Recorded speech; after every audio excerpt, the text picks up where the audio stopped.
No gasoline, no oil, no engine. All these things apply to an electric car. But how does it work so well without having all the traditional parts you may have thought were in almost every car? You'll discover how an electric car works next on Tech Device News. The biggest and probably the heaviest part of an electric car is the battery. The battery powers the car's motors.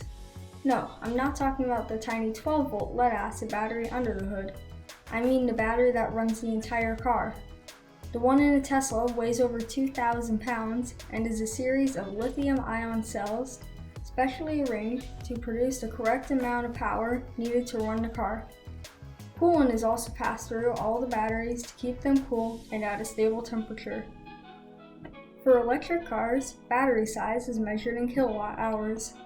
On a Tesla Model S, a 100 kilowatt hour battery can go 335 miles on a charge, but the mileage that you get varies from car to car.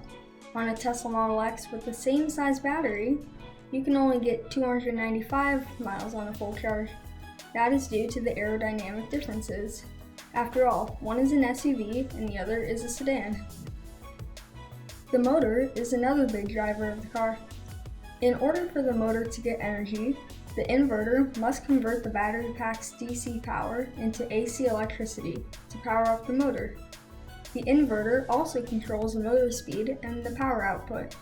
That power is then outputted to the motor, which spins, driving the wheels from a single-speed gearbox. To change a gear, all you have to do is change the direction of the power. If you want to go in reverse, for example, the motor will spin in the opposite direction. If you were to look at the specifications of any electric car, you'll notice that the amount of torque is always higher than the horsepower. That is because electric motors have instant torque. Compare this to a combustion or gas-powered car, where the engine would have to rev up to the appropriate amount before going faster.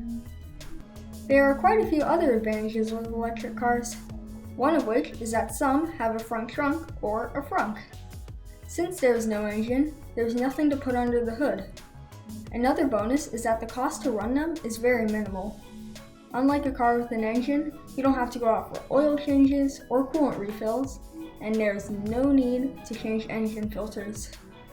The only liquid to keep on top of is the wiper fluid. Those things are the main drivers of an electric car, and some of the advantages you get. If you enjoyed this video, check out my other videos too. And if you're new to the channel, feel free to subscribe and give this video a like. I'll see you next time on Tech Device News.